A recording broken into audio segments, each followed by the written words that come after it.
A Terra estava aqui antes de nós e continuará aqui por muito tempo depois de partirmos.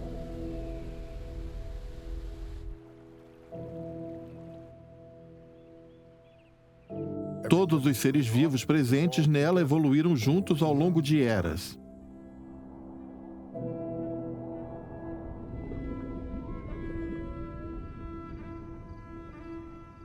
E apesar de sermos parte de um grande ecossistema, só porque o enxergamos, nós julgamos estar acima dele.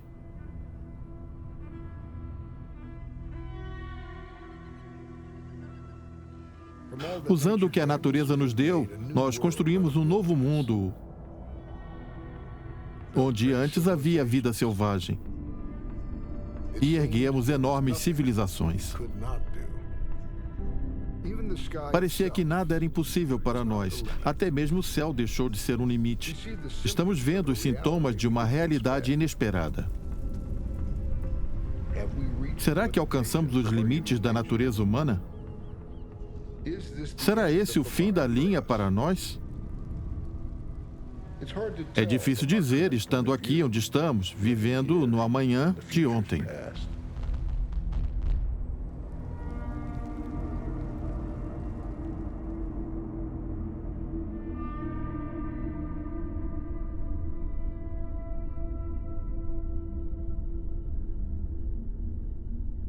O mundo onde vivemos é apenas uma esfera azul cintilante. Quando você o observa do espaço, você compreende que há um planeta perambulando ao redor do Sol, girando no seu próprio eixo. Os oceanos, nuvens, montanhas, florestas, você pode ver tudo lá de cima. Você enxerga milhares de quilômetros em todas as direções, enquanto lá embaixo tudo se move a 8 quilômetros por segundo. Ao olhar para o horizonte, você vê uma minúscula camada da atmosfera azul, e isso te deixa pasmo. Foi chocante para mim, e eu sou um cientista. Eu achava que intelectualmente já tinha a ideia da escala. Mas foi espantoso ver o quão fina era e, obviamente, o quão fácil podia ser afetada pelas nossas ações. Esse é um grande desafio dos nossos tempos, lidar com o impacto ambiental dos humanos e consequências para o futuro da nossa civilização. Nós cortamos todas as árvores, matamos todos os peixes, consumimos e consumimos.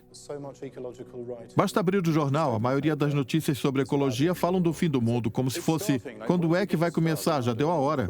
Em 3, 2, 1, e o conceito de mundo como sendo uma forma de se separar os seres humanos de todas as coisas não existe mais.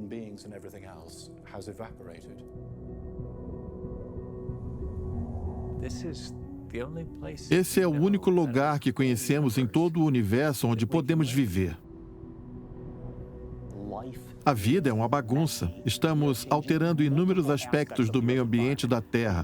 Prever todos os efeitos disso é algo incrivelmente complicado. O que podemos fazer? Estamos parados observando a natureza se deteriorando bem na nossa frente. As pessoas estão pensando, por que não estamos agindo para combater isso?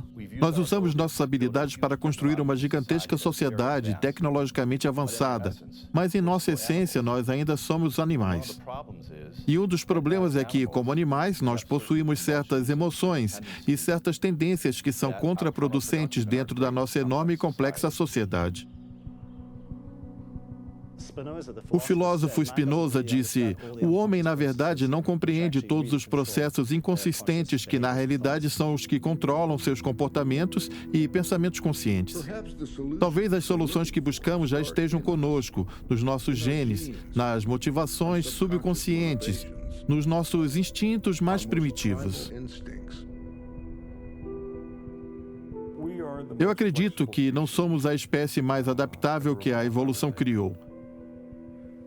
Quando você observa pessoas vivendo no Ártico, vivendo no deserto de Kalahari e vivendo na floresta amazônica, esses efeitos são colossais. Mas nós também temos a capacidade de destruir esses habitats e tudo que tem neles.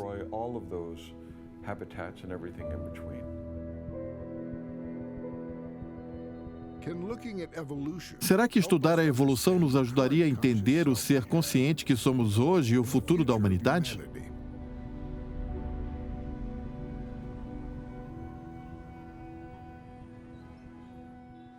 De uma perspectiva evolucionária, os humanos são só mais uma espécie. Nós somos únicos, mas para a biologia da evolução, todas as espécies são únicas. Todas as espécies em todos os lugares do planeta são mestres da sobrevivência. Caso contrário, não estariam vivas. Cada uma delas pode nos ensinar alguma coisa. Quando você observa as diferentes formas de vida, as plantas e os animais, elas podem ser muito diferentes umas das outras, mas nós temos a mesma composição. Os átomos fizeram as moléculas que produziam o DNA e a diversidade começou a surgir a partir da seleção natural.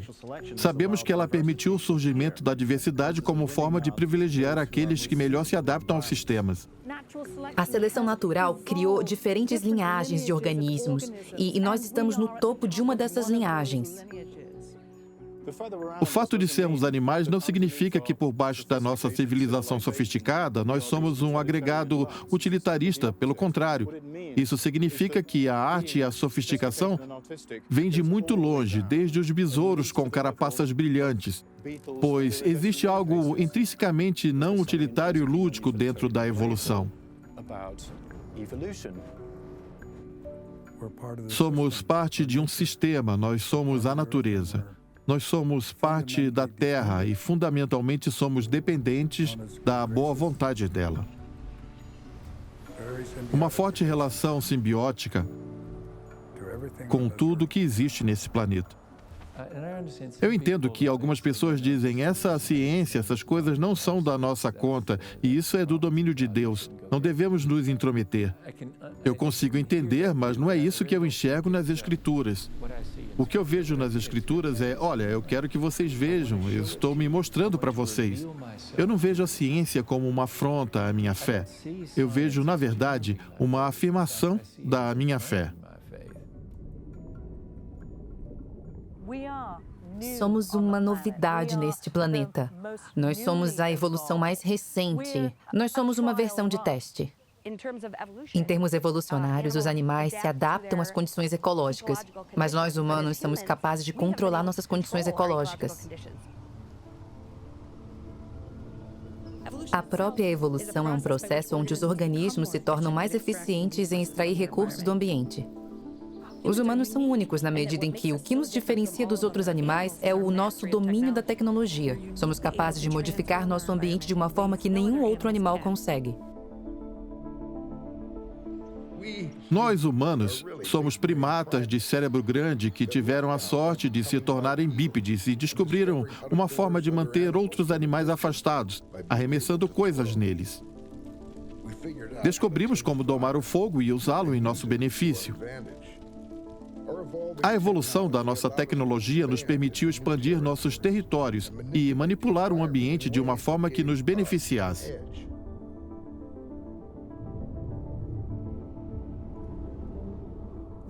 Lugares assim me fazem lembrar de como a natureza pode ser hostil. Estamos acostumados a viver com o ar-condicionado e a ter confortos do mundo moderno. Mas quando se está na natureza e a experimenta de perto, você é veementemente alertado do quão fraco você é como um animal. Isso ocorre porque somos fundamentalmente uma espécie cultural. A cultura é o nosso suporte de vida. Nossa cultura acumulada nos resguarda da dura realidade do ambiente e nos permite remodelar o ambiente. Nossa cultura é uma parte primordial da nossa ecologia. Os ancestrais da humanidade remontam a mais de 4 milhões de anos. A anatomia do humano moderno há mais de 200 mil anos. E nós herdamos o instinto de sobrevivência deles. Em certa medida, esses instintos estão em todos nós. Traços como a otimização do tempo, preocupação com a opinião dos outros sobre nós e nos comparamos uns aos outros. Nós ainda buscamos obter o mesmo equilíbrio emocional diário que os nossos ancestrais. Possuímos os mesmos neurotransmissores em nossos cérebros que criam a sensação de empolgação que recompensava nossos ancestrais ao encontrarem frutas e nozes ou quando previam uma caçada bem-sucedida. Mas em uma cultura rica em tecnologia, ficamos cercados de estímulos instantâneos, nos incentivando a querer uma recompensa. Nossos impulsos evolucionários podem ser facilmente manipulados.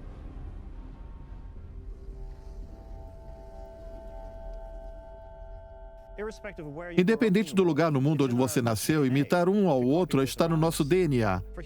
Para os humanos, a imitação é parte indispensável do que significa ser membro de uma tribo.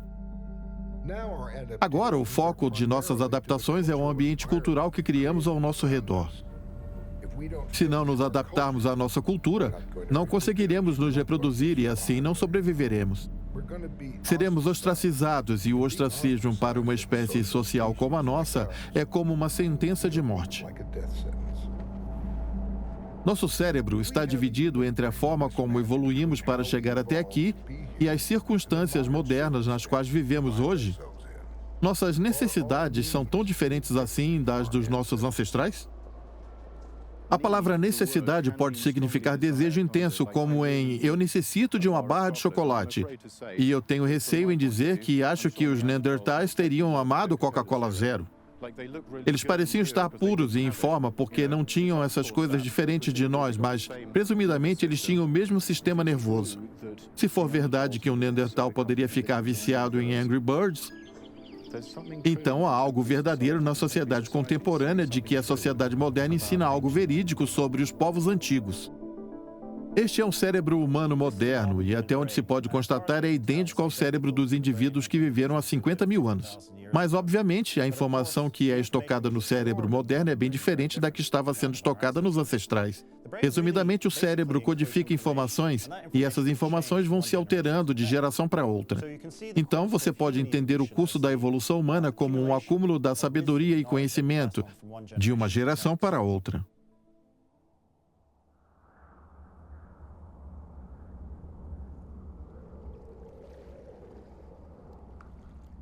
Nosso sistema perceptivo não está se adaptando às vastas mudanças que estão ocorrendo no planeta, nem está se adaptando aos minúsculos detalhes dessas mudanças.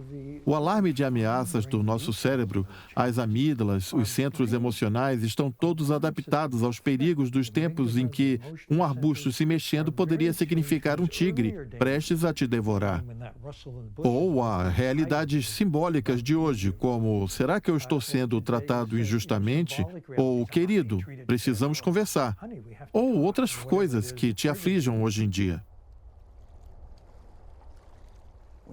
Nós temos um sistema incrivelmente veloz que trabalha com o pressentimento, com os atos reflexos, com respostas imediatas ao perigo. E, do outro lado, temos um sistema mais vagaroso, mais deliberativo, que demora para agir, que é lento e pensativo, o qual devemos manter ligado quando lidamos com questões complexas do mundo que nos cerca. E temos que estar preparados a cada momento para uma situação inesperada.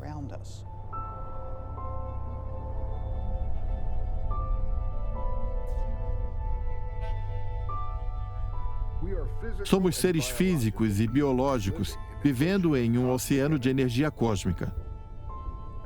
Isso soa como loucura, e realmente é, quando cada uma das partes contém a informação do todo. O futuro está tanto à frente como atrás.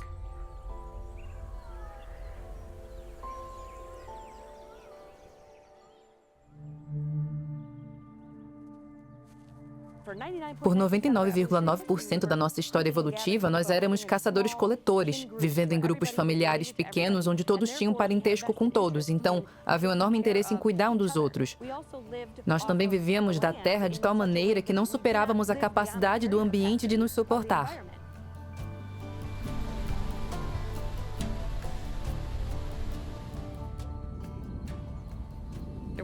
Não havia formas de se estocar comida por longos períodos, logo não se tinha a habilidade de criar excedentes. O resultado disso é um sistema social bastante igualitário, onde as mulheres tinham autonomia. Não havia uma hierarquia de controle rígida entre os homens. E foi somente com a invenção da agricultura e com a domesticação de plantas e animais que os humanos tiveram que lidar com a escolha do que fazer com os recursos excedentes. Esse foi o início da Revolução do Neolítico. Nós cultivamos pela primeira vez. A partir daí, tudo se acelerou. E isso foi apenas 12 mil anos. Isso é um piscar de olhos em termos de evolução. O controle da produção e distribuição dos recursos excedentes provocou uma mudança na organização cultural e social dos humanos. A evolução cultural é um sistema transferível, assim como o DNA. Ela possui todas as propriedades de um sistema evolutivo. Desde que inventamos a agricultura, as coisas mudaram.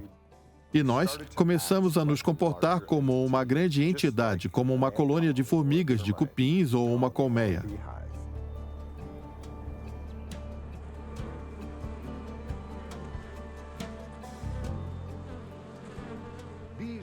As abelhas e as formigas são organismos individuais que realizam diferentes tarefas. Elas trabalham para alimentar ou defender a colônia e, coletivamente, criam um superorganismo. Obviamente, os humanos não são insetos sociais, mas se você puder observar uma cidade de longe por um tempo suficiente, ela se assemelhará a um superorganismo interdependente em crescimento. Uma reorganização da existência material com implicações extensas.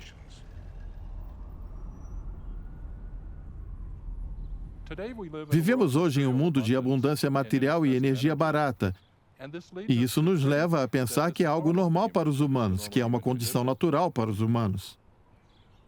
As primeiras sociedades, incluindo as medievais até a moderna, tinham 90% da sua economia dedicada à produção de energia, primariamente na forma de alimentos. Isso significa 90% das pessoas envolvidas na produção de energia, em outras palavras, apenas sobrevivendo. Nossas vidas eram baseadas nos fluxos solares. A luz do sol atinge a terra, as plantas crescem com a fotossíntese, chuvas e nutrientes, os animais comiam as plantas e nós comíamos os animais. A energia transita de um estado para o outro. Nossos corpos eram o resultado dos níveis de luz solar do dia.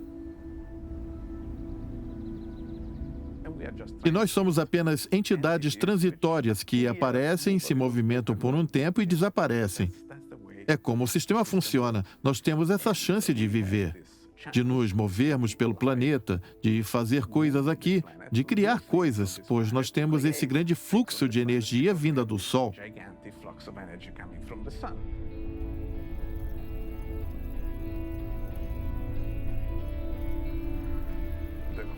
O universo é uma máquina gigante de dispersão de energia potencial. A energia é tudo, no sentido de que nada se move no universo se não houver energia potencial disponível. E nós temos que saber lidar com isso.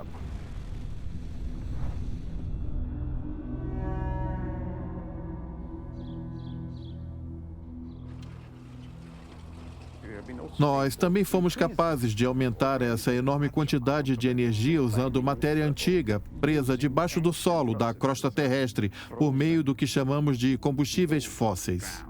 E isso durou anos e anos, e até hoje vivemos dessa forma. A luz solar fóssil é tão poderosa que parece até magia. Estamos minerando essa luz solar ancestral em um breve período da história humana.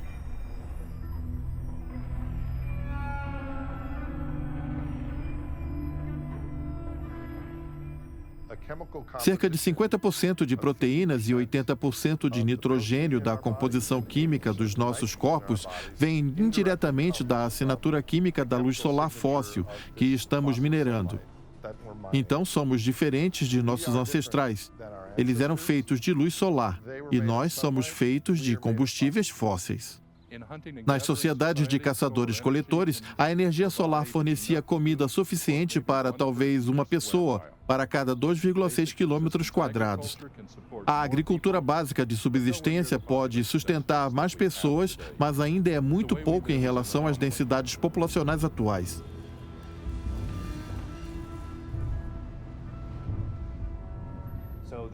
Não há como alguém saber em um nível visceral que existem problemas com o sistema. Se você olhar ao redor, tudo está funcionando.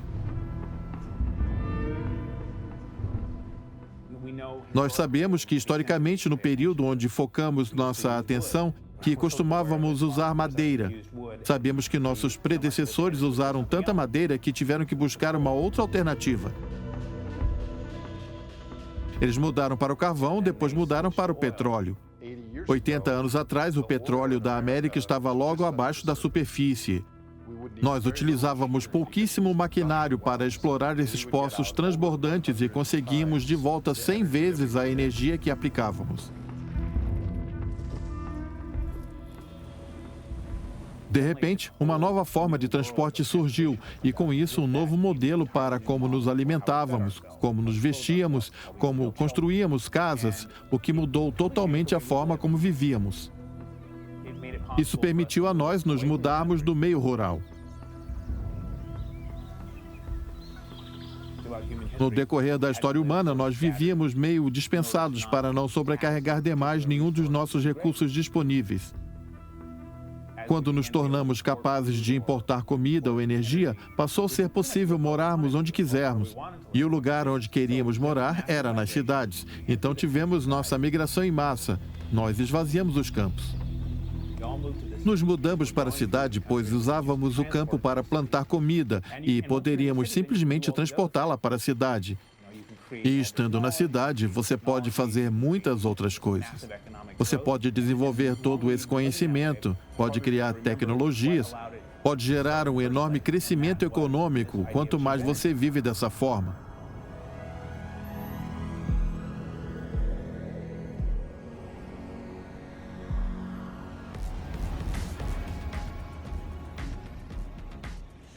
Os humanos se transformam gradualmente em um superorganismo funcional. No primeiro momento, nós maximizamos os estoques de grãos. Nós plantamos mais grãos e os guardamos, e isso permitirá que a nossa população cresça e o nosso território se expanda. Mas agora estamos maximizando o valor do nosso estoque. Estamos maximizando o valor financeiro, digital e eletrônico de uma apresentação do estoque. Todo o dinheiro é, na verdade, a reivindicação de algum tipo de energia. E o que acontece no final é que o dinheiro, o comércio e a tecnologia estão todos a serviço do superorganismo.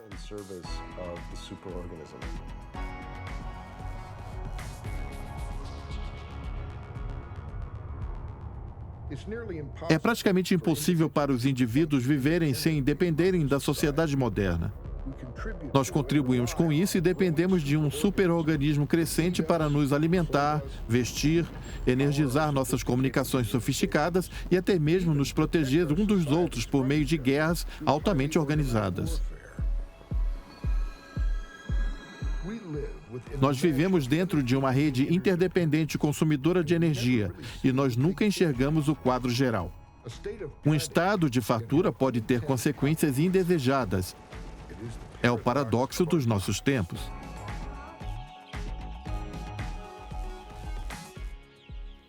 Escondido por trás de tudo aquilo que fizemos, mesmo se nós nos considerarmos capitalistas soviéticos ou feudalistas, tudo é um tipo de programa, um tipo de receita, um tipo de algoritmo, o funcionamento logístico da sociedade neolítica, que aconteceu ao redor do mundo.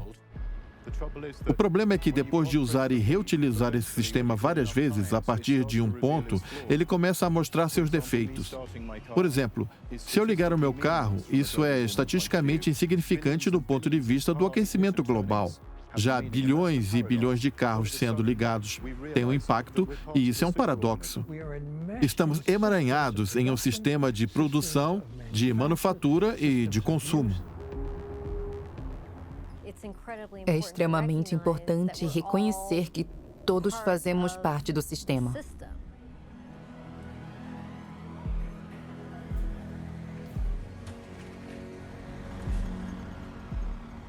Em matéria de organismos sociais, nós somos como formigas. Os sinais que nós transmitimos são bem mais complicados que simples sinais químicos que as formigas utilizam, mas nós transmitimos sinais e, como humanos, agimos individualmente para, em relação ao todo, gerar um comportamento emergente. O problema que ocorre hoje é que o comportamento emergente está se tornando muito complexo e prejudicial para o planeta, para nós mesmos e para outras espécies.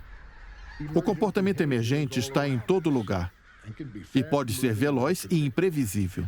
Ninguém poderia prever que nossos padrões de interação iriam resultar na internet, nos smartphones, no desaparecimento das cabines telefônicas, no surgimento de fazendas de servidores. Quem sabe o que está por vir? Estamos todos juntos nessa. Talvez, se você vive na floresta, se locomove apenas andando, você possa desconsiderar o que eu digo. Nós somos pequenos micróbios da imensa superfície do planeta. Nós somos capazes de afetar o planeta e suscitar uma resposta.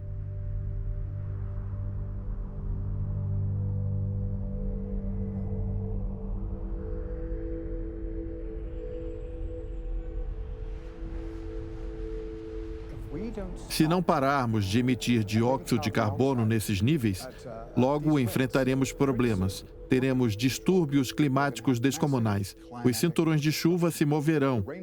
Pessoas nas casas das centenas de milhões, talvez 1,5 bilhão de pessoas, terão dificuldades no acesso à comida e também à água fresca.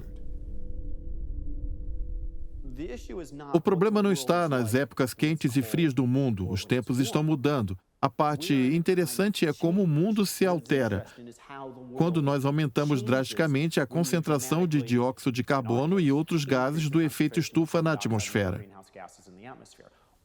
Ou quando os mamutes foram extintos por conta do nosso comportamento.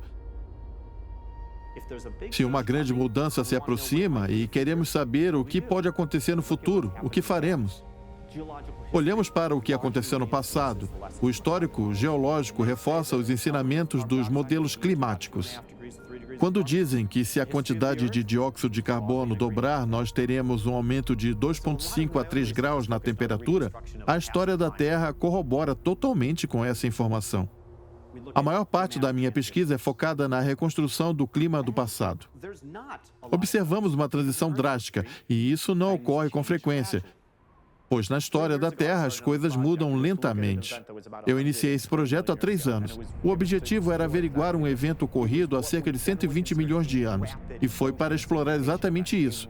Foi o que consideramos um evento de acidificação oceânica rápida, um evento de aquecimento rápido. Pensamos, vamos observar e ver o que aconteceu. Conforme estudamos mais a fundo, conseguimos modelos históricos cada vez melhores, reconstruímos as mudanças climáticas com mais precisão e ficou aparente que esse evento em particular ocorreu há 100 milhões de anos. A mudança climática vem ocorrendo nos últimos 40 mil anos. Ambas estão no mesmo patamar do que acreditamos poderá ocorrer nos próximos 100 anos. Há muito mais energia no sistema. Temos pouco conhecimento sobre como o sistema de suporte da vida biológica da Terra reagirá à mudança intensa e rápida.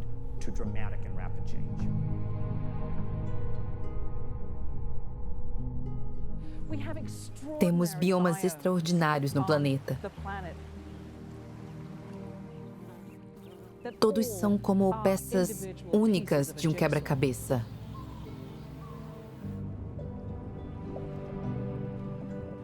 O retrato é claro quando tudo está presente e funcionando, mas se você começar a separar as peças, já não vai mais conseguir ver. O conjunto completo e o funcionamento de todo o sistema perdem a sintonia.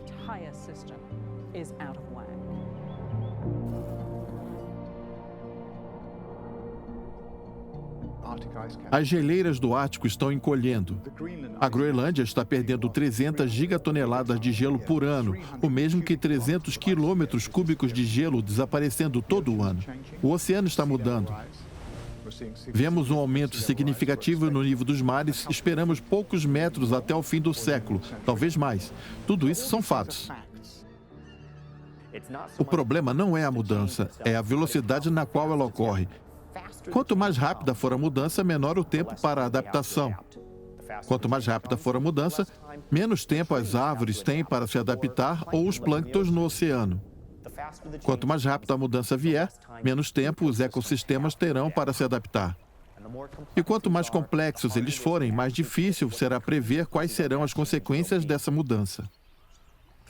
A mudança climática vai colocar pressão sobre uma sociedade que já sofre pressão, uma pressão interna na política e também pela falta de recursos. E isso é altamente preocupante. Disponibilidade de alimentos, de água, eventos trágicos relacionados à mudança climática, todos eles podem potencialmente provocar divisões na sociedade.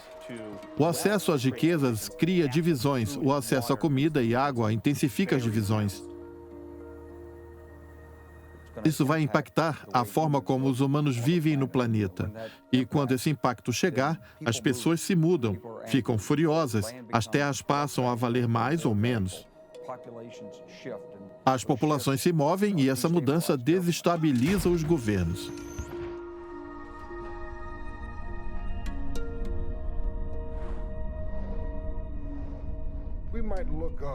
Podemos olhar para as estrelas distantes no céu noturno como se estivéssemos dentro de um globo de neve intocável.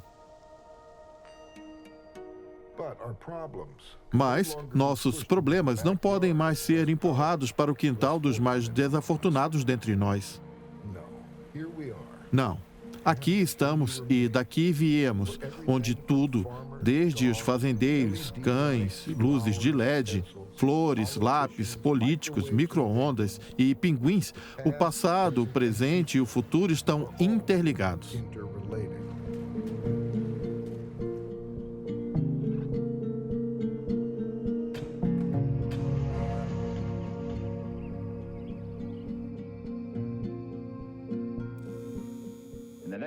Nos próximos 10 anos, nossa riqueza aumentará em 50%. A questão principal é, isso significa que seremos 50% mais ricos? Nossa vida vai melhorar 50%? Seremos, talvez, 50% mais felizes?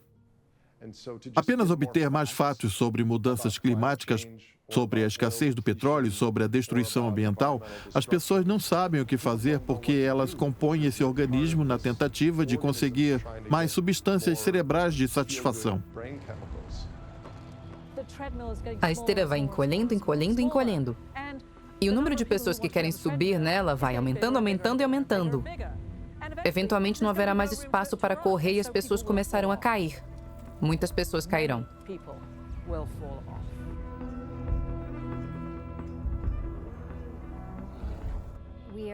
Somos profundamente motivados ao ter um propósito. Somos motivados ao ter um senso de autonomia, eficácia e controle. Quando temos a impressão de que nossas dádivas, nossa energia, nossa força de vida não tem um impacto, nós recuamos. E certamente redirecionamos essa energia para algo no qual possamos ter o maior impacto. E isso ocorre neste momento na nossa cultura. É nosso consumo.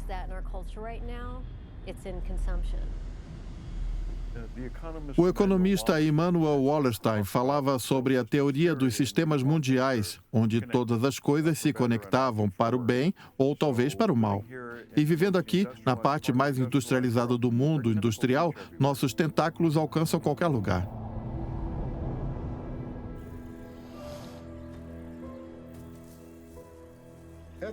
A eficácia é a habilidade de produzir o resultado desejado. Mas será que os resultados que estamos produzindo são os que desejamos? Os animais selvagens estão desaparecendo para sempre. Nossa inteligência está reconstruindo o mundo diante de nós. Atualmente, nós podemos clicar em um link em algum lugar e algo aparecerá na nossa porta sem que tenhamos a menor ideia do que fez ele parar lá. Tudo o que sabemos é que isso tem um preço. Ficamos cada vez mais desconexos dos custos reais de criação e do transporte daquilo que estamos usando.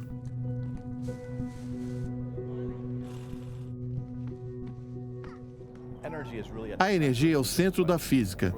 Mas para os leigos, a forma mais fácil de se explicar a energia é a capacidade de se realizar um trabalho. O trabalho é a força através da distância. Então, toda vez que você transporta algo para a China, ou para os Estados Unidos, ou para o chão, ou até o teto, isso consome energia. Quando você dirige até seu trabalho, isso demanda energia. Para ferver 1 litro de água, são necessárias o equivalente a 500 calorias de comida. Todo tipo de transformação requer energia. Nós somos criaturas poderosas nesse planeta, mas ainda assim precisamos do ecossistema para sobreviver. Então, destruir o ecossistema seria algo ruim. É uma transição que você pode chamar de revolução, pode chamar do que quiser. A questão é que houve revoluções desse tipo na transição no passado. Mas essas transições têm um preço. Uma transição energética deve ser paga em energia.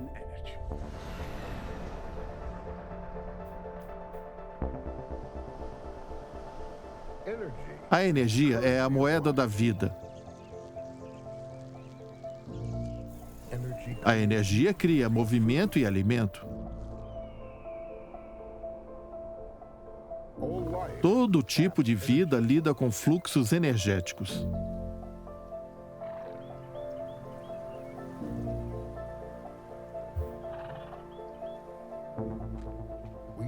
Nós costumávamos medir unidades de energia em cavalos. Um cavalo realiza o trabalho de 10 homens.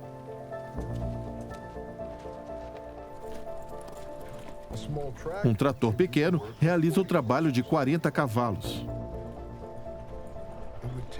São necessários mais de 450 cavalos para realizar o mesmo trabalho de um único caminhão. E ao contrário dos cavalos, caminhões trabalham dia e noite em qualquer condição. O fluxo dos combustíveis fósseis turbinou a nossa sociedade. Hoje nós temos a ciência para perceber que esses escravos fósseis não reclamam, não dormem, não se cansam, são extremamente fortes. Mas eles poluem e respiram, e a respiração deles está aquecendo a nossa biosfera e acidificando nossos oceanos. Vamos deixá-los debaixo da terra. Isso não é algo simples. Considere o poder contido nos combustíveis fósseis. 90% do trabalho realizado na economia humana é feito por escravos fósseis. O americano médio consome 220 mil quilocalorias todos os dias. Nós não nos damos conta disso, só pensamos nas 3 ou 3,5 mil de comida que comemos. Mas nossa pegada energética é quase 100 vezes maior se considerarmos nossos ônibus, aviões e todos os hospitais, Disneylândias ou carros de corridas e todas as diversas coisas que compramos e que são importadas do outro lado do mundo. São as coisas nas quais as pessoas investem em muitos fundos de pensão, muitas instituições importantes para a humanidade. Elas obviamente giram ao redor do petróleo. As energias renováveis, apesar de terem amadurecido e estarem barateando, não vão substituir essa infraestrutura e essa civilização. Temos um tempo limitado para fazer a transição para uma economia de baixo carbono, mas é muito ingênuo dizer que vamos deixá-los debaixo da terra e mantendo tudo funcionando. A pergunta é, será que a energia solar vai abastecer a nossa sociedade hoje? Você já tem a resposta. Não, não é possível. Se você quiser ir do petróleo, do gás e do carvão para a energia solar, você precisará mudar uma infinidade de coisas. Nosso sistema de alimentos é um ralo de energia. Usamos 10, 12 calorias fósseis para produzir uma caloria de alimento.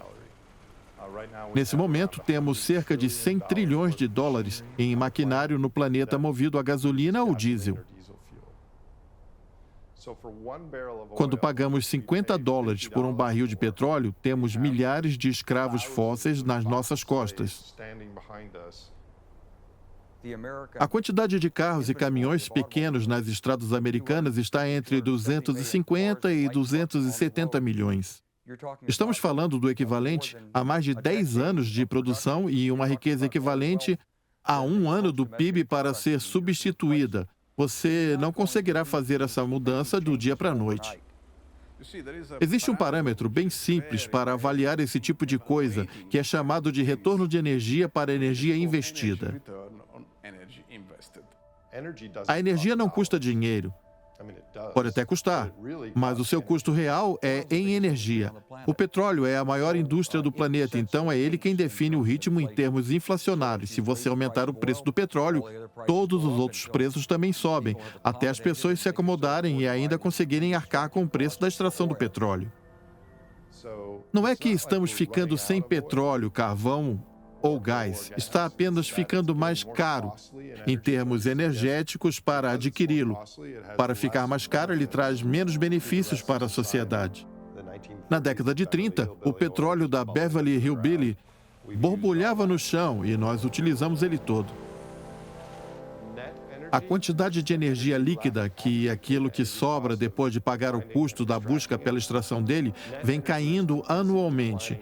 Nós não temos conta da escala do que está acontecendo e do que está em jogo. Quando extraímos uma dívida, nós prometemos pagá-la com energia futura. Quando contraímos uma dívida, nós prometemos pagá-la com energia futura. Os combustíveis fósseis não durarão para sempre, não podem durar.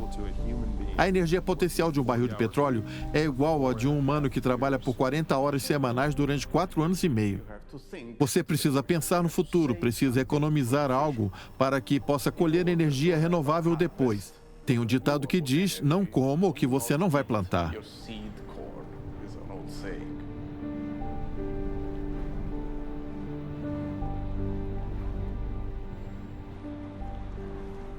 Os fazendeiros experientes sabem que se você comer todo o milho, não vai sobrar nada para a próxima plantação.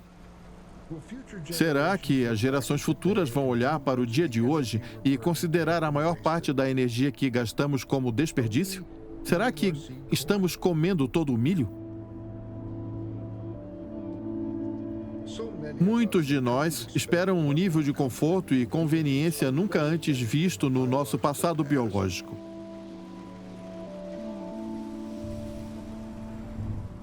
Precisamos redefinir nossas expectativas ao pensarmos não no que perdemos, mas no que podemos ganhar, nos preparando para algo diferente.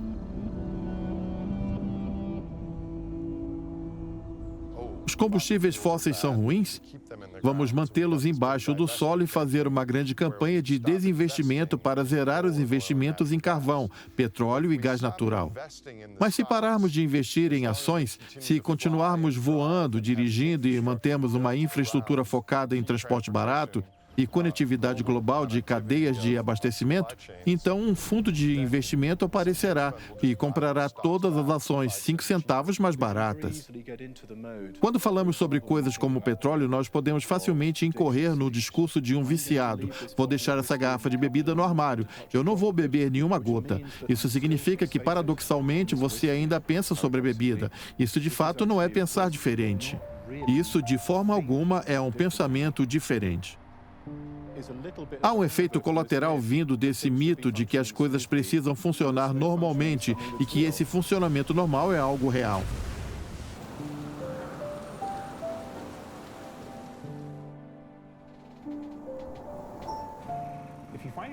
Se daqui 10 ou 20 anos houver um mundo onde a energia não é barata, será necessário de alguma forma retroceder nesse enorme sistema de cidades globais.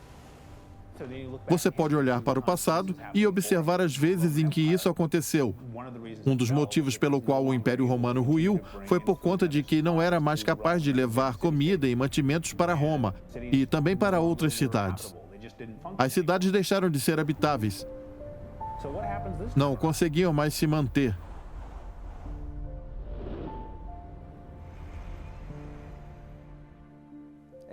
No passado, os conflitos entre as tribos trouxeram progresso aos humanos, claro que ao pesado custo em vidas. A Primeira Guerra Mundial trouxe o rádio e os aviões. A Segunda Guerra Mundial trouxe a energia nuclear. A corrida espacial entre os Estados Unidos e a União Soviética e a Guerra Fria nos deram a comunicação por satélite, o GPS e várias outras coisas. E agora enfrentamos algo que precisamos combater coletivamente. Nós podemos lutar uns contra os outros, precisamos trabalhar juntos. Precisamos trabalhar lado a lado, tendo em vista o futuro, não uns contra os outros pelo presente. O problema não é o que pensamos sobre o mundo onde vivemos, mas sim como pensamos sobre o mundo onde vivemos.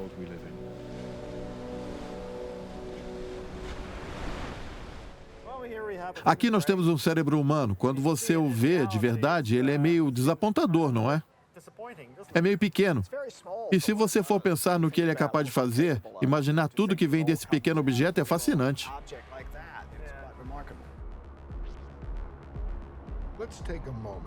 Vamos tirar um momento para imaginar um mundo hipotético onde tudo que existe em todas as escalas tem o mesmo valor, valem a mesma coisa. Desde os edifícios, as árvores, humanos, refrigerantes, copos, orangotangos, sapatos, malas, vasos, água, diamantes e libélulas. Até o próprio tempo, quem sabe?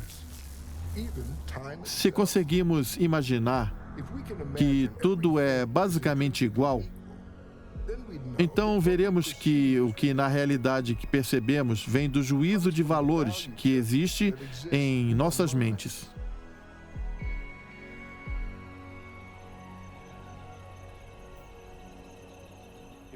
Se tudo existe da mesma maneira, então teremos um problema interessante.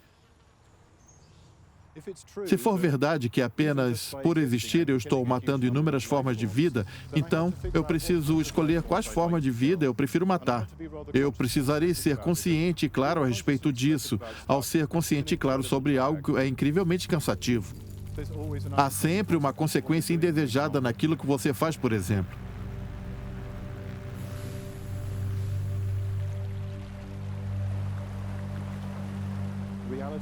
A realidade acontece em diversas escalas, tudo ao mesmo tempo. Você nunca consegue a resposta exata. Então, somos confrontados novamente com a noção de explorar diferentes camadas de hipocrisia. Sabe aquela frase famosa, posso te dar $20 agora ou 50 daqui a uma semana? As pessoas que sempre são obrigadas a pensar no curto prazo. A escolher o curto prazo, se você pensar bem, é uma escolha racional, porque até lá você pode morrer. E isso, você não sabe, um pássaro na mão vale mais do que 2 voando. Exatamente, existe racionalidade nesse pensamento. Organismos que planejam 50 anos no futuro são superados por organismos que planejam 5 minutos no futuro. Nosso destino está em nossas mãos. E na de ninguém mais.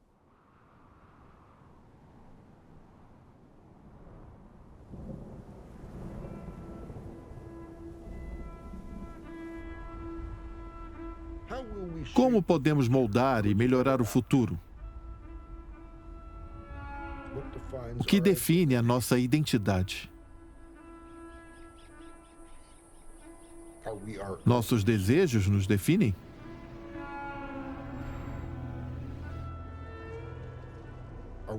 Nossos princípios nos definem?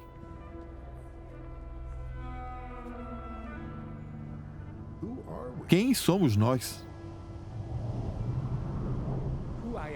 O quem eu sou é definido como o acúmulo de experiência envolvendo minhas interações com uma outra pessoa. Bebês não têm o conceito de si, eles não têm ideia de quem são. Mas ao interagir com outras pessoas, eles começam a criar uma imagem de si mesmos, um sentimento de quem são e pensamentos sobre quem são. Isso é colocado da visão e das respostas de outras pessoas. Nesta sociedade moderna, as pessoas gastam uma enorme quantidade de tempo e esforço acumulando objetos e posses que às vezes não têm nenhuma utilidade específica, mas é quase como se acumulássemos coisas ao nosso redor como forma de mostrar quem somos. Usamos objetos como uma extensão de nós mesmos. Na vida dos seres conscientes, o desejo é inevitável. Os produtos de plástico, que são o alvo dos desejos, podem ser opcionais, mas o desejo é inevitável. Esse mesmo impulso que permite à Apple vender um novo iPhone todo ano, eu garanto a você que não precisa de um novo iPhone.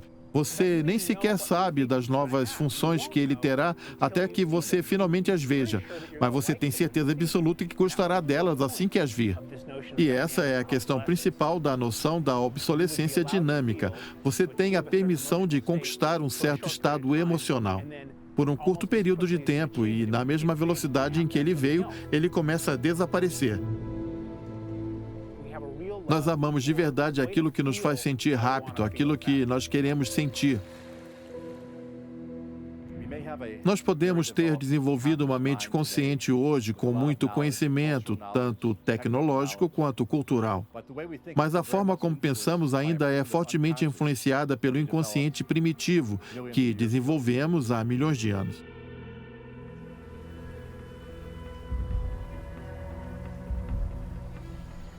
Nós humanos somos como animais. Nós somos animais. E como animais, nós competimos por parceiros.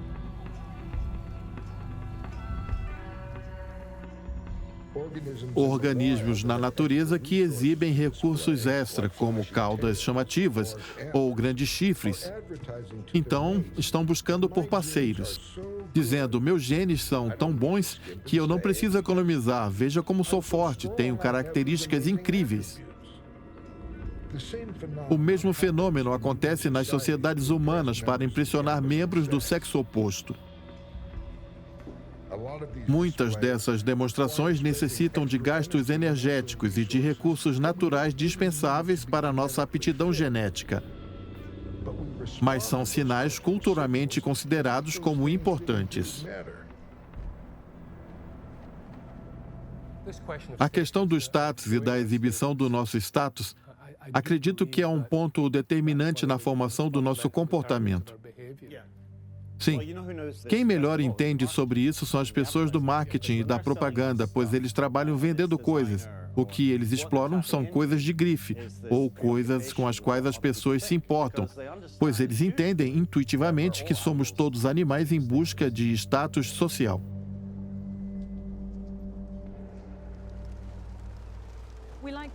Gostamos de coisas convenientes, gostamos de coisas novas, gostamos de bolsas com nomes escritos nelas. Precisamos beber de garrafas que sejam descartáveis. Gostamos do fast food que vem em embalagem de isopor. O próprio plástico é algo que perdura no tempo. Ele vai sendo reciclado, vai ficando cada vez menor, até que ele volta até nós e passa a ser detectado no nosso sangue.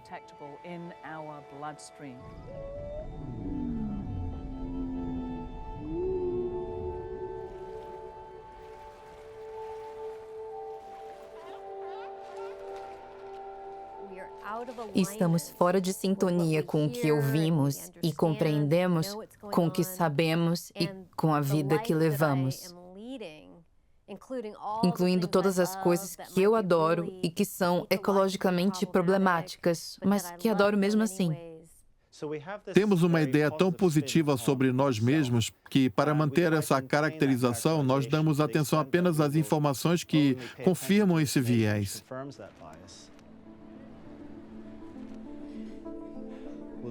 Deliberadamente reorganizamos as coisas para manter a coerência daquilo que somos.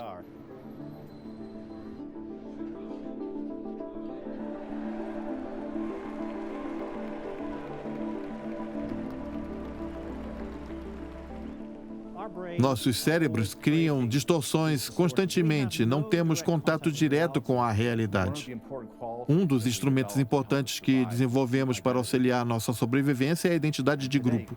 Hoje, a identidade de grupo ainda possui um papel importante nas nossas vidas e tem um efeito marcante nas nossas atitudes de hoje. Temos a tendência de atribuir a culpa a outros ao invés de imputá-las a nós mesmos. Esta é a parte do viés que cria e mantém a coerência de que somos uma boa pessoa. Então, nós nos tornamos capazes de conservar um pensamento incorreto sobre o que ocorre no nosso mundo. E não há nenhum mecanismo ou voz na nossa cabeça para indicar essa artificialidade. Não gostamos de viver em um estado de ansiedade, então nós acreditamos que coisas das quais gostamos nunca mudarão.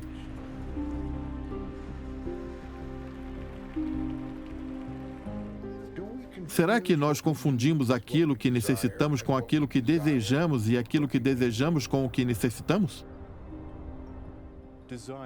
Logicamente, o desejo vem antes da necessidade, e a necessidade é apenas o desejo estabilizando no que se transformou, por motivos sociais, em algo aparentemente necessário. Então, eu penso que precisamos ser um pouco cuidadosos quando falamos de uma sociedade ecológica, que é quando nossas necessidades são iguais aos nossos desejos. Existe uma questão constante na dança entre os centros inibidores que sabem que o que é bom para nós fica no cérebro, especialmente na área pré-frontal, e as áreas centrais com os impulsos emocionais, quer apenas encontrar algo delicioso para engolir na hora. Digamos que estamos em uma confeitaria, tudo parece tão saboroso e o nosso cérebro, que durante sua evolução foi programado para buscar gordura e açúcares, está enlouquecendo. Tudo o que ele mais quer é uma guloseima. Então, o nosso córtex pré-frontal, a parte do cérebro que entende e compreende, nos diz: isso vai te engordar. Você tem um problema com açúcar no sangue, e isso não vai te fazer bem. O córtex pré-frontal tem a habilidade de inibir impulsos emocionais. E assim, é que entendemos o verdadeiro custo das coisas que usamos e do que fazemos ao meio ambiente. O mesmo mecanismo é aplicado. E então ele devolve a clareza de pensamento para que possamos ver tudo com nitidez e fazer a melhor escolha. Esse é o primeiro passo para uma mudança de hábitos, pois sem a clareza mental, as escolhas passam a ser despercebidas. Nós, cegamente, espontaneamente, voltamos a velhos hábitos. Quando há incerteza, quando há um senso de precariedade, quando há um sentimento de vulnerabilidade e confusão, é exatamente esse o momento de maior suscetibilidade para aderir a uma mensagem, uma voz, uma pessoa que vem para aplacar essa ansiedade e essas incertezas, portanto, extrema confiança e certeza.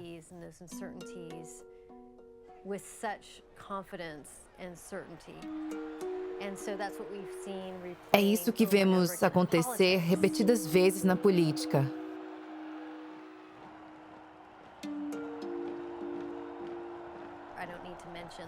Eu não preciso mencionar os exemplos óbvios sobre o que acontece quando o sentimento de medo do povo é manipulado.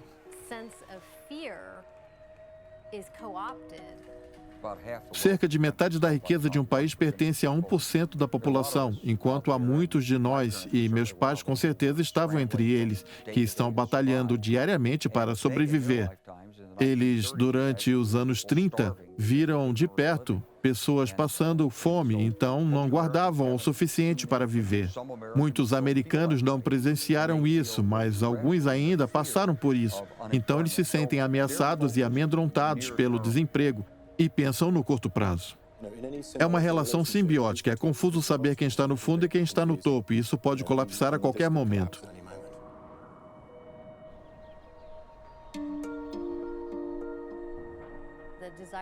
O desejo de ser resgatado é baseado no profundo e desesperador sentimento de impotência.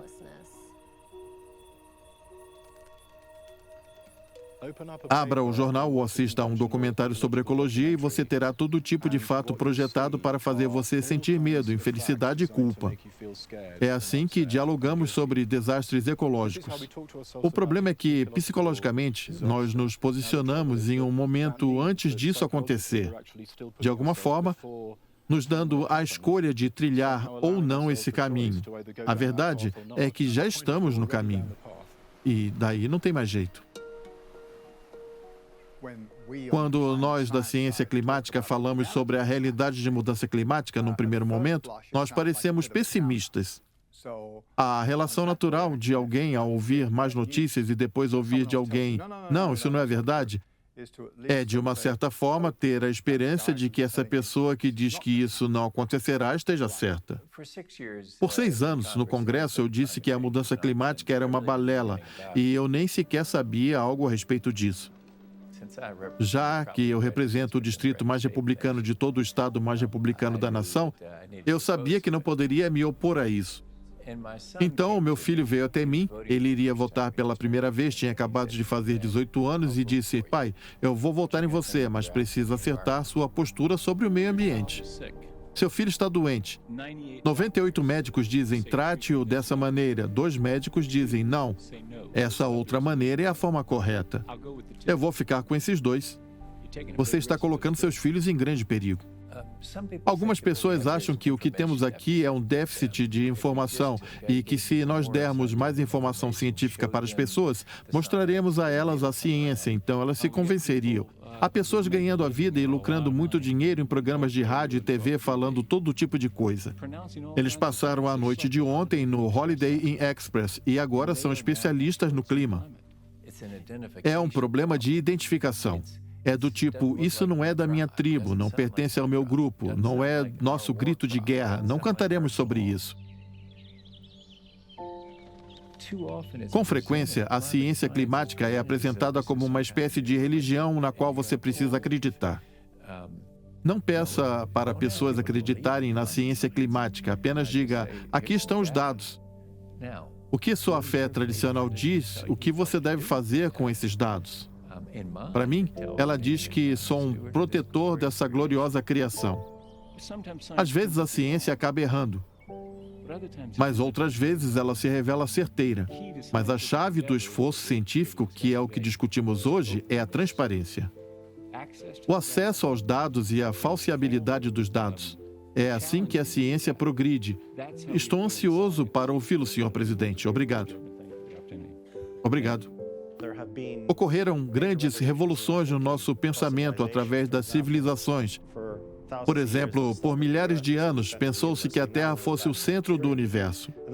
Hoje sabemos que isso é falso, e depois da ideia de que o homem era o ápice do reino animal, hoje sabemos, por meio da seleção natural e do darwinismo, que somos apenas mais uma dentre várias espécies que existem. E, finalmente, se você pensa sobre o ser em si, e que somos indivíduos sob controle de todas as nossas ações e comportamentos, essa ideia também, conforme descobrimos, não é inteiramente verdadeira. Eu acredito que a ciência nos revelou a arrogância, o individualismo e o egocentrismo que temos para com o planeta. Nossas espécies, como nós mesmos, é injustificável.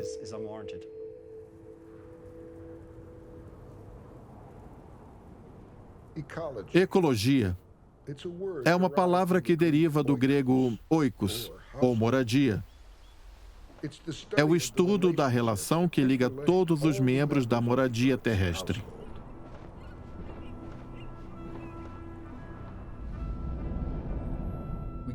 Não podemos pensar em ecologia como algo que só existe longe de nós, pois não possui fronteiras e está em um estado de fluxo constante.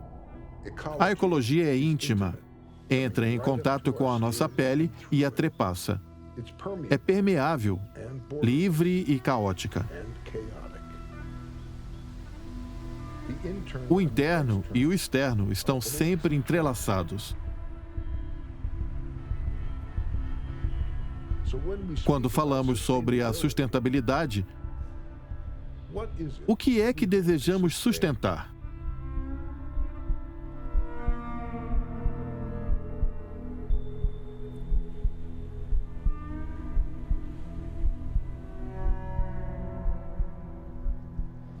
Um dos problemas da filosofia é que ela não está apenas na sua cabeça. A filosofia está em tudo, tudo de alguma forma. Foi um sonho na mente de alguém em um espaço físico. O pensamento não é apenas algo que está aqui, mas ele está, assim, em todo lugar. A história na qual vivemos hoje é a de que a economia cresce quando se consome produtos e especialmente produtos que existem em quantidade limitada. E esse é um pensamento todo errado. Nós temos a tendência como pessoas, como criaturas, de criar sentidos e histórias, de criar personagens, protagonistas, que sejam os vilões, que sejam os heróis ou os salvadores, e isso está alojado bem fundo na psique humana e é a forma como damos sentido ao mundo. A tendência bem compreensível é a de criar vilões, como as empresas, petróleo, e heróis como os guerreiros ecológicos. Mesmo sendo compreensível, o que isso faz é criar uma narrativa de exceção, onde nós, indivíduos, estamos, de certa forma, isentos e ausentes dessa história.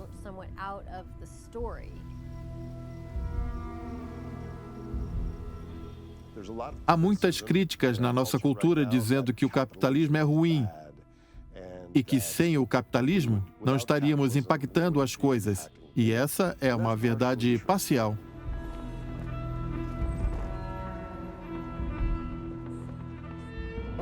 O pilar que sustenta esse sistema é um instinto de coleta eficiente que reside na natureza animal, como os lobos. É melhor para eles perseguirem um alce do que gastar o mesmo tempo e energia perseguindo um rato ou um coelho. Eles são evolutivamente mais aptos e possuem mais calorias para alimentar sua prole. A mesma dinâmica afeta os humanos. Nós gostamos de investir pouco e ter um maior retorno. Fazemos isso no mercado de ações, ou quando compramos um sapato pedindo desconto. Quando compramos 2 bebidas pelo preço de uma, ou quando pagamos barato por uma casa que sofreu execução hipotecária. O capitalismo não é totalmente bom ou ruim. O capitalismo é um serviço do superorganismo.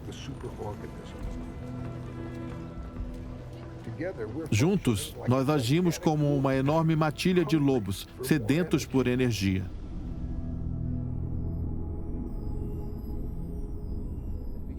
Uma das diversas causas para as guerras é a escassez energética.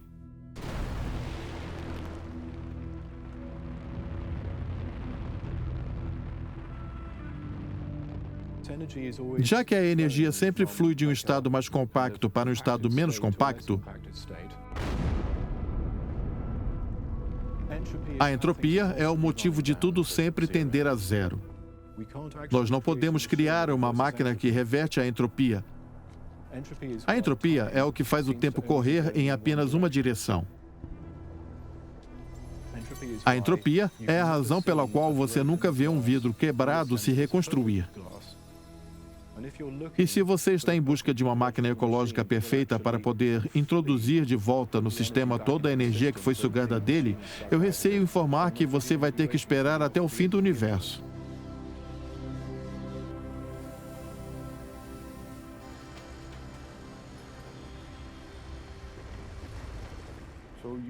Você precisa abandonar a ideia ao analisar os animais no sentido amplo, incluindo as pessoas, de pensar que nós sempre fazemos a coisa certa, que nós otimizamos todas as nossas ações, nossas estratégias de coleta e podemos extrapolar a partir desse ponto, pois se isso fosse verdade, o problema não existiria, não é mesmo? Não haveria pobreza, nem mudança climática, nem guerras.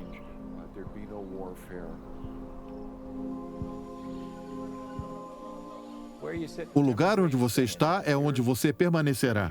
E se você tiver ligações com uma indústria em particular e enxergar nela um futuro, naturalmente você vai se agarrar nela. Não existe algo como livre mercado. Eu espero que as pessoas entendam isso, porque se houvesse um livre mercado, tudo seria como foi no fim do século XIX, onde um pequeno número de trusts controlava toda a América. Sem o governo para nos ajudar a controlar as forças do mercado. As forças do mercado serão tomadas pelas mesmas demandas de curto prazo que são apresentadas a eles. E isso é inevitável. Pelo menos para mim. Essa é uma forma errada de se pensar, e assim eu acredito. Pela nossa necessidade de abastecer o carro com combustível barato, pela necessidade dos fundos de pensão de lucrarem 8% ao ano, não importa o investimento. É difícil atingir a meta de 6,7% ou 8% ao ano prevista naqueles cálculos atuariais de quando os fundos de pensão foram criados. Não são instituições externas que nos fazem focar no curto prazo, somos nós. Por que a administração não antecipou a crise energética há vários anos, formulou um plano de ação e fez algo a respeito? É necessário adotar aqui uma nova perspectiva. Alguns anos atrás, perguntei a um congressista qual o maior problema que você está enfrentando nesse exato momento. E ela disse os subsídios federais dos seguros de inundações na costa, pois nós sempre os subsidiamos. E o custo dos subsídios está crescendo e as pessoas insistem em comprar casas que estão sujeitas à erosão das ondas, inundações e fatalmente à destruição. E as pessoas não se prepararam para chegar nesse momento. Não existe uma contabilidade transparente do custo de todo o impacto da queima de combustíveis fósseis. Os mercados ainda não operam adequadamente. E quando esses custos forem revelados, ponderados e exibidos nas bombas, então os consumidores escolheram de acordo com seu próprio interesse. Nós passaremos a fabricar o combustível nos nossos telhados. Não estou dizendo que vivemos todos no nirvana e que não haverá mais guerras. Um dos motivos para as guerras seria remediado, mas a energia passaria a ser abundantemente mais distribuída ao redor do mundo.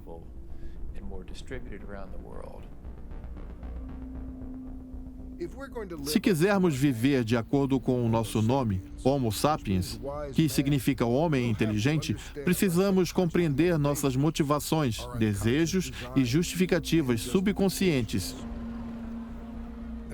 e o verdadeiro preço da energia. Quando você olha para o passado, observa-se uma decisão. Decisões sobre como viver no mundo que as pessoas do passado fizeram. Pode ser tecnicamente verdade, mas não sabemos tudo sobre o local de origem do nosso alimento.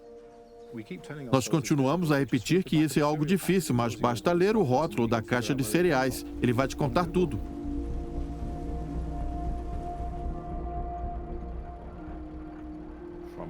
De quais países saíram as matérias-primas para construir o iPhone? Aqui está, olha só, a cadeia produtiva.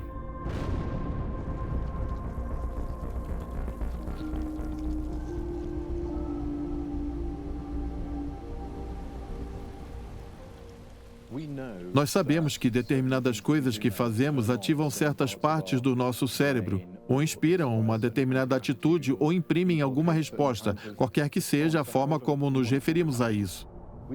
Podemos pensar na chama do consumismo, que acende em nós um desejo que se transforma em uma porta de entrada para desejos ainda maiores, que possam estar em maior sintonia com as outras formas de vida. Quando você pensa no universo como um fluxo constante de energia, isso simplesmente muda toda a sua perspectiva sobre o que significa estar vivo. Todos os sistemas vivos necessitam de energia como indivíduos. Se pensarmos mais estrategicamente sobre como usamos a energia do planeta, a vida seria melhor para todos os seres vivos. O comportamento individual por emergir como algo diferente em uma escala diferente. A emergência é algo interativo. Não precisamos de acesso à energia 24 horas por dia, precisamos de acesso a sentimentos 24 horas por dia. Se pudermos nos aproximar uns dos outros sem essa condescendência que frequentemente acompanha as questões climáticas e dizer, certo, estamos buscando algo que funcione. Um dos aspectos importantes da evolução da cooperação é o desenvolvimento das emoções morais complexas, como a simpatia, a empatia, a compaixão. Essas são as chaves. Eu acredito que isso é vital para a compreensão da condição humana. As adaptações morfológicas que possuímos são apenas reflexos de onde nossos ancestrais nasceram no planeta. Quanto sol tomavam, quanto oxigênio havia no ar. Isso é o que determina o formato do crânio, a cor da pele. Não possui ligação nenhuma com uma essência inata do que significa ser um humano, pois nós somos todos da mesma espécie.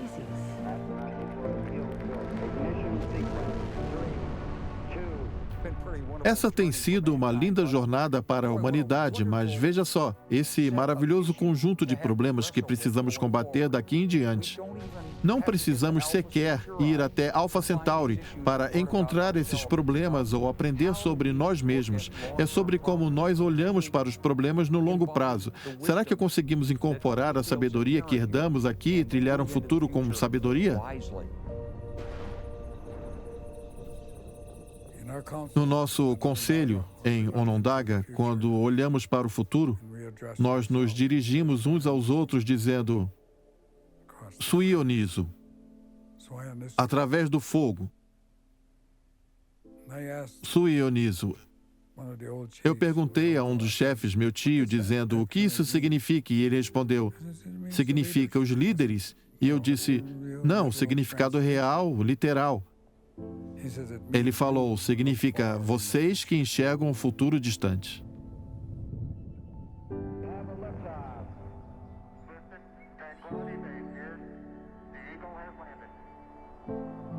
O astronauta Neil Armstrong, buscando o próximo passo na evolução do nosso conhecimento, quando retornou de um dos maiores feitos da engenharia humana, declarou: eu senti que o pouso lunar bem-sucedido pode inspirar homens ao redor do mundo a acreditarem que os objetivos impossíveis são possíveis, que realmente há esperanças para o futuro da humanidade. Nós vivemos no amanhã de ontem. As probabilidades relativas dos resultados futuros se alteram a cada segundo. O mundo onde todos nós vivemos não é maior que a soma de suas partes. Nenhuma das partes é o centro ou a borda. É um mundo agitado, uma moradia de seres, colegas, tanto os humanos quanto os não humanos, animados ou inanimados, sobre os quais temos influência e que também nos influenciam. As realidades físicas existem, independente dos nossos desejos. Ações aparentemente insignificantes executadas coletivamente nos trouxeram a este momento.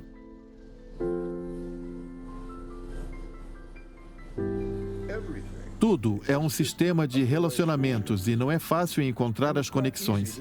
As conexões entre a tinta que pintou o celeiro e o asfalto indiferente, uma coletiva de imprensa, ou a linha invisível entre as expectativas humanas, a vulnerabilidade humana, a memória humana e também a fragilidade da própria vida. Não, isso não requer nenhum esforço.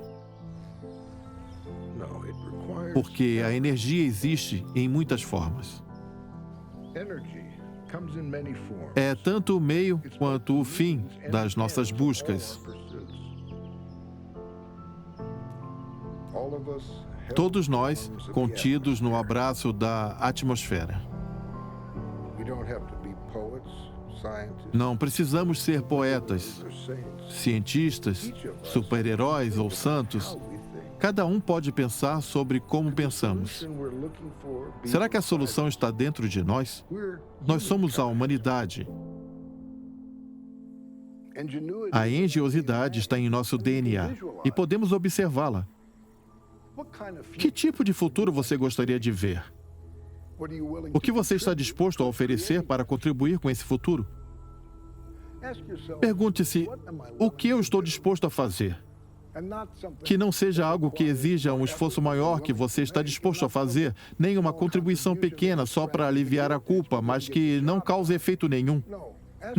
Não se pergunte o que estou disposto a fazer, que ocorre naturalmente para mim. Algo que eu possa sustentar, até que o desafio seja superado. Algo que se adeque à minha vida, à minha profissão, aos meus hobbies. Que se adeque às minhas relações. Algo que seja parte de quem eu sou. Você sabe que cada um de nós é único. Cada um de nós tem uma dádiva, um ponto forte que podemos direcionar para criar esse mundo que gostaríamos de ter no futuro. Que gostaríamos de ter para o futuro dos nossos filhos e descendentes.